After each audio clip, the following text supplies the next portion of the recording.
এখানে আপনি আসলে বুঝতে পারবেন এত দরজা এত কক্ষ রয়েছে, আপনি কোন দিক দিয়ে ঢুকবেন কোন দিক দিয়ে বের হবেন বুঝতেই পারবেন না। এই টিকিটের সময় নাকি মাত্র 30 মিনিট। আমি কোথাও এরকম নিয়মকানুন দেখিনি। এটা হিন্দু সম্প্রদায়ের একজন দেবতা, আমি যদি ভুল না করে থাকি। এটা হচ্ছে গণেশের মূর্তি। একটা ট্র্যাজেডি ঘটে গেল আমার সাথে। খুবই চমৎকার দুটি বড় বড় মূর্তি রয়েছে পাথরের। ঘোড়ার উপর দুইজন অশ্বারোহী বসে আছেন, বীর দর্পে ঘোড়া ছুটাচ্ছেন, এমন একটা দৃশ্য এখানে দেখা যাচ্ছে। এই যে ক্যামেরা ঘুরে আপনাদেরকে দেখাচ্ছি, দেখতে পাচ্ছেন বীর দর্পে খুব ঘোড়া ছুটিয়ে বেড়াচ্ছেন, খুব অসাধারণ। নতুন জনরা, নতুন সেটআপ এবং নতুন ভিডিওতে সবাইকে স্বাগত জানাচ্ছি। আমি মোহাম্মদ রাকিব। আজ প্রত্নগ্রহণের ক্যামেরা যাবে আদি রাজধানী সোনারগাঁয়ে, যেখানে রয়েছে ঐতিহ্যবাহী পানাম নগরী এবং বড় সর্দার বাড়ি। ঘুরে দেখাবো সব কিছু, বলবো ইতিহাসের সকল খুঁটিনাটি। আপনি পানাম নগরী নিয়ে অনেক কিছুই জানেন, অনেক কিছুই আপনাকে দেখানো হয়েছে, অনেক কিছুই বলা হয়েছে। তবে পানাম নগরীর যে ডার্ক সাইড আপনাকে বলা হয়নি, ঠিক সে অন্ধকার দিকগুলোই আজকে এই ভিডিওতে উঠে আসবে। চলুন শুরু করা যাক। আপনি যেখানে থাকুন না কেন, আপনি যদি সোনারগাঁ পানাম নগরী কিংবা বড় সর্দার বাড়ি আসতে চান, আপনাকে প্রথমে চলে আসতে হবে সোনারগাঁ চৌরাস্তায়। আমি আছি সোনারগাঁ মোগরাপাড়া চৌরাস্তায়।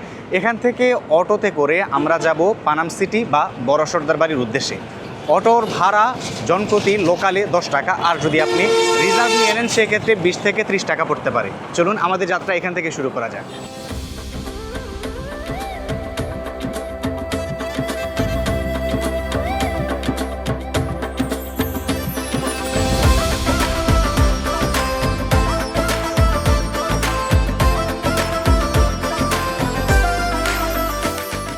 কোনো প্রকারের কালবিলম্ব না করেই 20 টাকা রিজার্ভ করে উঠে গেলাম অটোতে। অটো চলতে শুরু করেছে বড় সর্দার বাড়ির উদ্দেশ্যে।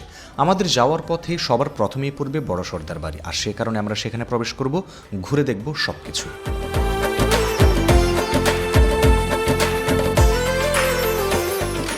সোনারগাঁয়ের গ্রামীণ জনপদ এবং এ অঞ্চলের মানুষের জীবন জীবিকা দেখতে দেখতে ছুটে চলেছে আমাদের গাড়ি। তর্স হয়েছে না আর একটুও, হয়তো আর কিছুক্ষণের মধ্যে আমরা পৌঁছে যাব আমাদের কাঙ্ক্ষিত ঠিকানায়।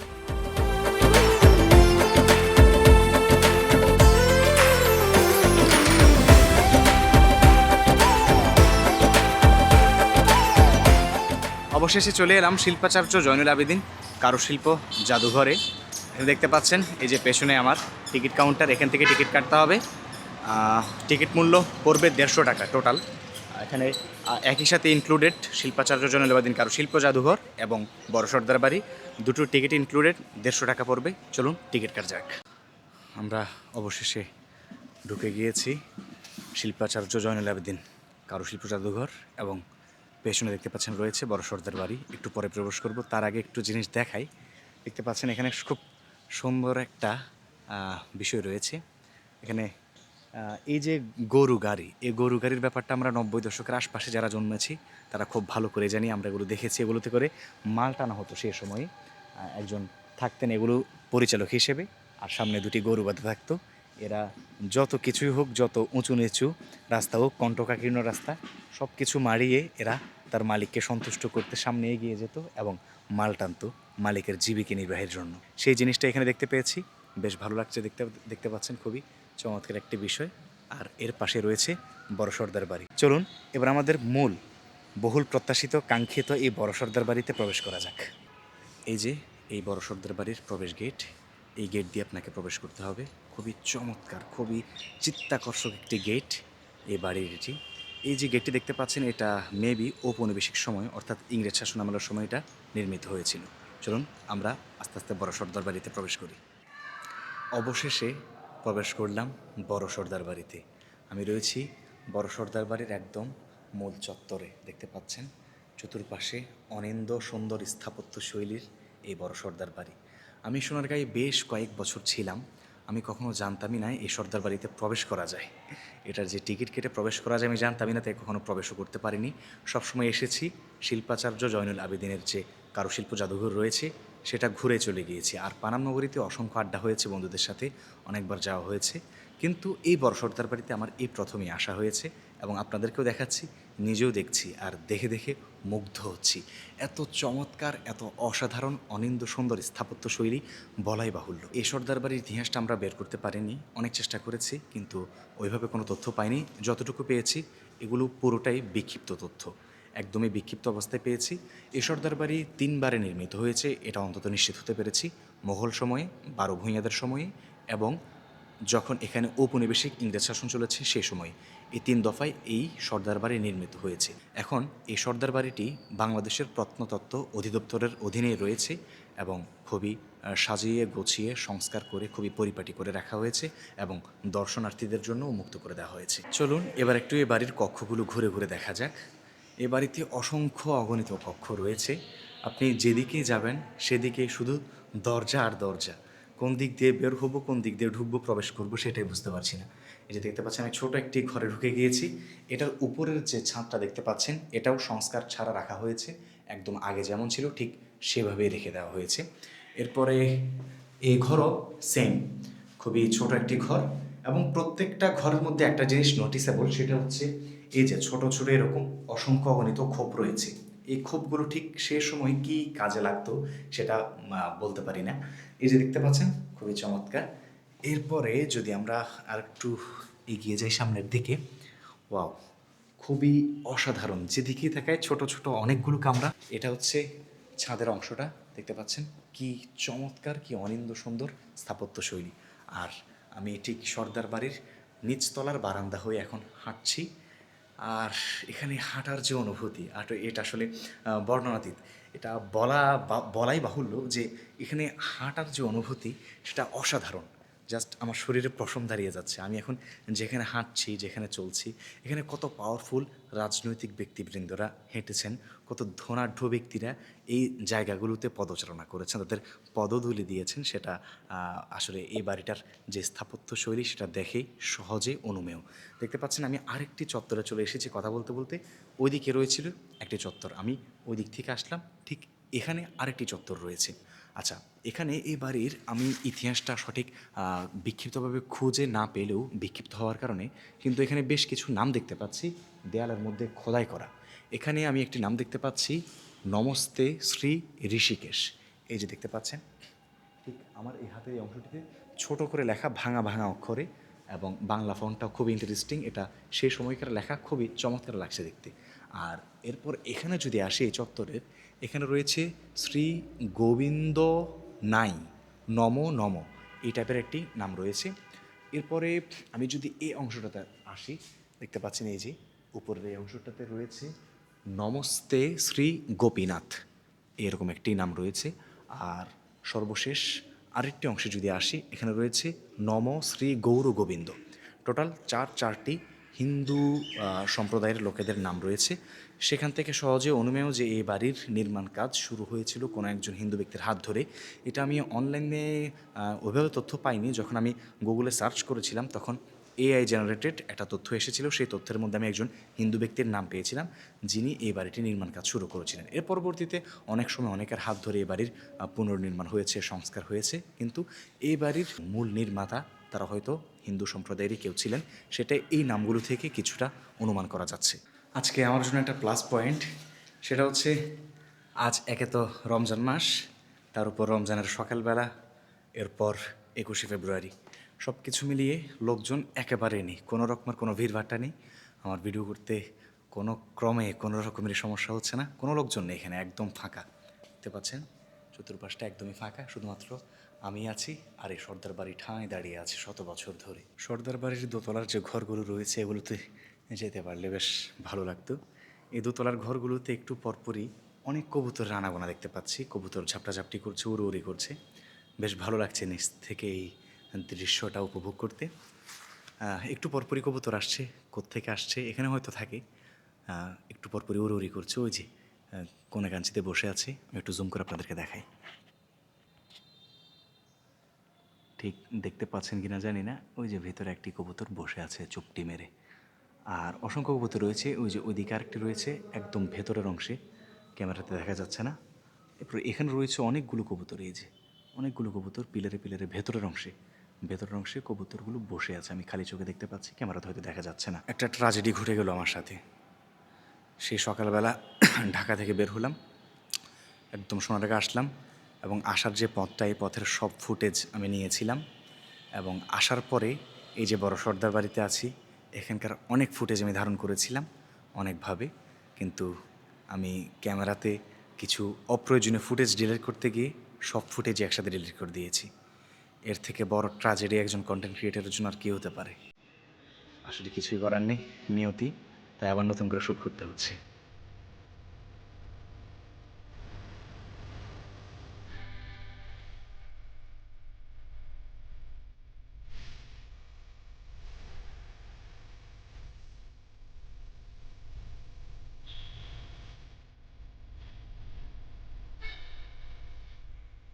একটা ইন্টারেস্টিং বিষয় আপনাদের সাথে শেয়ার করছি। এই সর্দার বাড়ির সব কিছু সংস্কার করা হলেও কিছু কিছু জায়গা আগের মতো করে রেখে দেওয়া হয়েছে। আমি যদি একটু পেছনে দেখাই, এই যে উপরের যে অংশটা দেখতে পাচ্ছেন, একদম পলেস্তারা খসে পড়েছে, ইটগুলো দাঁত বের করে তাকিয়ে আছে, ঠিক সে অবস্থায় এটাকে রেখে দেওয়া হয়েছে। যদিও এই যে দোতলার ঘর এবং নিচতলার এই ঘরগুলোকে সংস্কার করা হয়েছে, ওই যে উপরের যে অংশটা রেখে দেওয়া হয়েছে, এটা আসলে পরিকল্পনা করে রেখে দেওয়া হয়েছে মনে হচ্ছে, দর্শনার্থীরা যাতে এখানে এসে এই ইতিহাসের সাথে, এই বাড়িটির সাথে, এই বাড়ির যে নির্মাণ শৈলী, সেটার সাথে যাতে দর্শকরা নিজেদেরকে কানেক্ট করতে পারে, হয়তো সেই কারণেই ওই অংশটিকে ওই অবস্থায় রেখে দেওয়া হয়েছে। এখানে একটা অংশ রয়েছে, এই যে আমি একটু পেছনের ক্যামেরা দিয়ে দেখাতে চাই আপনাদেরকে।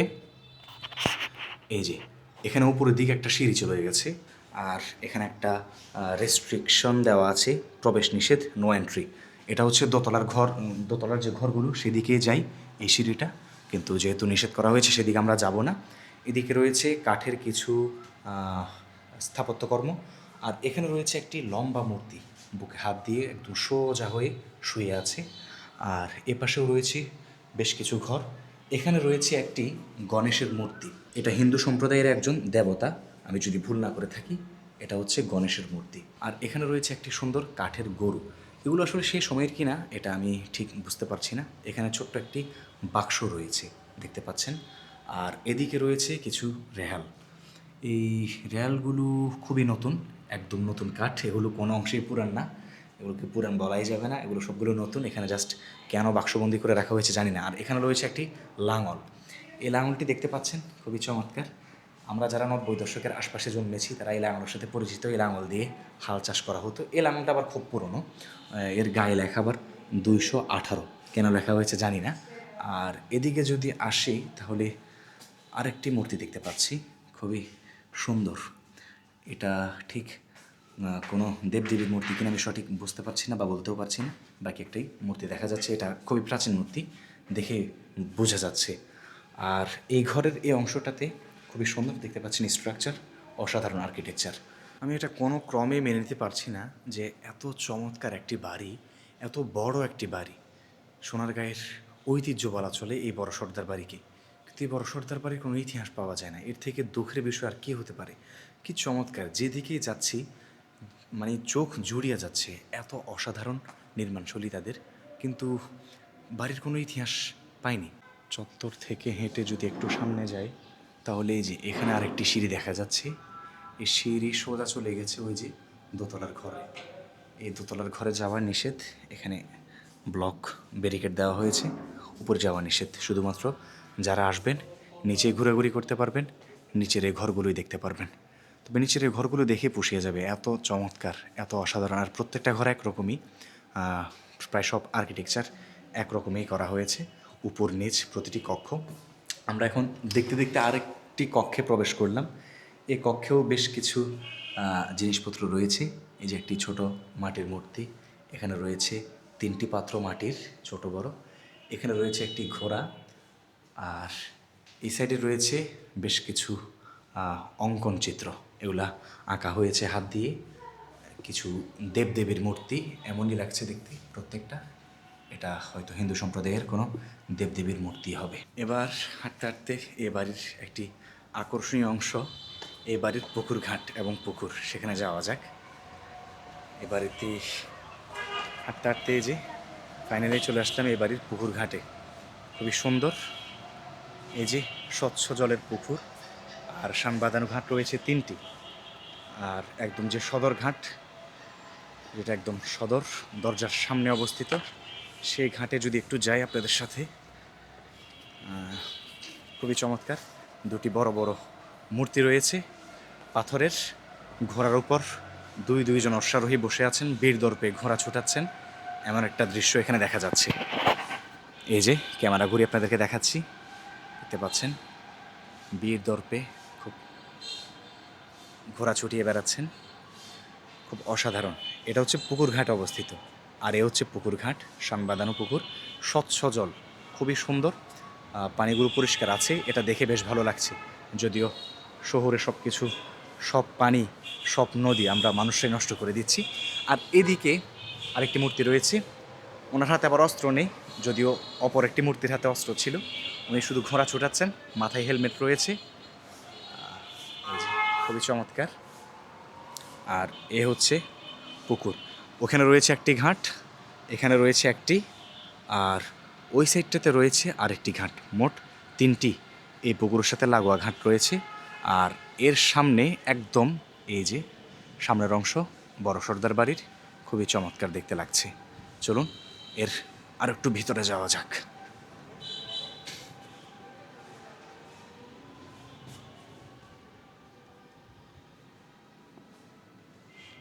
এখানে বেশ কিছু তৈজসপত্র রয়েছে, এগুলো ঠিক কোন সময়ের কাদের এই বিষয়ে কোনো তথ্য এখানে লেখা নেই। অন্যান্য জাদুঘরে যখন যাই তখন সব কিছু বাক্সের মধ্যে বা বাক্সের আশপাশে লেখা থাকে, এটা আসলে কোন সময়ের, কিভাবে এখানে এসেছে সব কিছু লেখা থাকে, যদিও এখানে কোনো কিছু লেখা নেই। এখানে এটাকে একটি তরী মনে হচ্ছে, কোনো একটা নৌকো মনে হচ্ছে, খুবই ছোট এবং খুবই সুন্দর। এখানে একজন দাঁড় টানছেন এমন লাগছে, এখানে কয়েকজন বসে আছেন, এদিকে একটি ছোট কামরা, আর এখানেও বেশ কয়েকজন বসে পূজা অর্চনা করছেন বা আড্ডা দিচ্ছেন, আর এখানে একজন গান গাইছেন। এদিকে রয়েছে বেশ কিছু হাতের নকশা, কাঠের উপর নকশা করা খুবই সুন্দর সুন্দর বেশ কিছু মূর্তি। আর এই অংশে যদি আসি তাহলে আবার ঘুরে ফিরে চলে আসলাম একদম মূল যে সদর চত্বর আমরা ঢুকেছিলাম সেখানে। আর সামনের এই জায়গাটিতে রয়েছে একটি বড় খাট, খুবই গর্জিয়াস, খুবই বড় একটি খাট। এটাতে হয়তো এখানে যারা থেকেছেন তারা হয়তো থাকতেন, শুতেন। আর এখানে রয়েছে বড় বড় দুটি মাটির পাত্র। এই পাত্রগুলোকে আমরা চট্টগ্রামের লোকজন বলি মটকা। এগুলোতে সাধারণত আমাদের মা চাচিরা চাল রেখে থাকেন, কিন্তু আপনাদের কার এলাকায় এই মটকাগুলোকে কী বলা হয় কমেন্ট করে জানাবেন নিশ্চয়ই। খুবই চমৎকার, অনেক বড় কিন্তু। আর এখানে রয়েছে আরেকটি মটকা, এটাও খুবই বড়, একই সাইজের, দুটোই একই সাইজের, খুবই চমৎকার। ভেতরটা একদমই ফাঁকা। আর এদিকে একটি কক্ষ রয়েছে, এই কক্ষগুলো ঠিক কোন কাজে ব্যবহৃত হচ্ছে, আসলে কক্ষগুলোতে কোনো ওইভাবে কিছুই নেই দেখার মতো, শুধু কক্ষগুলোই রয়েছে। থাকে না একটি বাড়িতে আমরা একটি ঐতিহাসিক কোনো জায়গায় ঢোকার পর সেই জায়গায় সেই বাড়ির লোকজনের ব্যবহৃত তৈজসপত্র থরে থরে সাজানো এবং লেখা থাকে কোন সময় এটা এসেছে, কে ব্যবহার করেছেন, এটা কোত্থেকে গিফট উপহার পেয়েছেন, সব কিছু কিন্তু বিস্তারিত লেখা থাকে। এখানে ওরকম তৈজসপত্রও নেই এবং কিছু লেখাও নেই। যেখানে ইতিহাসটাই পাওয়া যায় না সেখানে তৈজসপত্র আশা করাটা বিলাসিতা। তো এই যে ঘরটিতে রয়েছি, এই ঘরে এখানে বেশ কিছু বেঞ্চ দেওয়া আছে, বেঞ্চ মনে হচ্ছে স্কুলের বাচ্চারা এখানে পড়তে আসে, ক্লাস নেওয়া হয় এরকম লাগছে। আর এখানে রয়েছে একটি টিভি, এটি ঠিক কী কারণে ব্যবহৃত হয় এটা ভেঙে গেছে একদমই। এই বড় সর্দার বাড়ি আসলেই অনেক বড়, এটা যে কত বড় এটা আমি বলে বোঝাতে পারবো না, এখানে আপনি আসলে বুঝতে পারবেন। এত দরজা, এত কক্ষ রয়েছে, আপনি কোন দিক দিয়ে ঢুকবেন কোন দিক দিয়ে বের হবেন বুঝতেই পারবেন না। একটি বিষয় বলে রাখা ভালো, এই যে বড় সর্দার বাড়িতে এসেছি, টিকিট কেটে প্রবেশ করেছি, এই টিকিটের সময় নাকি মাত্র 30 মিনিট। আমি কোথাও এরকম নিয়মকানুন দেখিনি, অদ্ভুত একটা নিয়ম। আমি এটা অনেক জায়গায় ঘুরেছি, অনেক জায়গায় দেখেছি, অনেক প্রত্নতাত্ত্বিক স্থাপনায় ঘুরেছি, কিন্তু কোনো জায়গায় দেখিনি এরকম। আমি টিকিট কেটেছি, আমি সারাদিন থাকতে পারবো চাইলে, কিন্তু এখানের ব্যাপারটা একটু ভিন্ন। এখানে টিকিটের সময় নাকি 30 মিনিট আমাকে একজন স্টাফ বলছিলেন। তো আমি এখনই বেরিয়ে যাব, যেহেতু আমার 30 মিনিট অনেক আগে শেষ হয়ে গিয়েছে, আমার বের হওয়ার সময় হয়ে গেছে। অবশেষে অনেক ঘোরাঘুরি করে বড় সর্দার বাড়ি থেকে বেরিয়ে গেলাম। এখন বড় সর্দার বাড়ির যে পুকুর ঘাট সেটার অন্য একটা সাইড থেকে আমি বড় সর্দার বাড়িটা আপনাদেরকে একটু দেখাচ্ছি।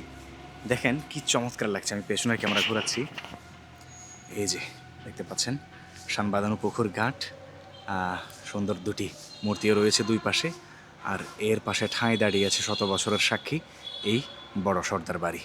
আর আমি আরেকটি ঘাট থেকে আপনাদেরকে দেখাচ্ছি এই অসাধারণ স্থাপনা কর্মটি। অনেক ঘোরাঘুরি শেষে অবশেষে বের হয়ে গেলাম শিল্পাচার্য জয়নুল আবেদিন কারুশিল্প জাদুঘর এবং বড় সর্দার বাড়ি থেকে। এবার যাওয়ার পালা পানাম নগরীতে।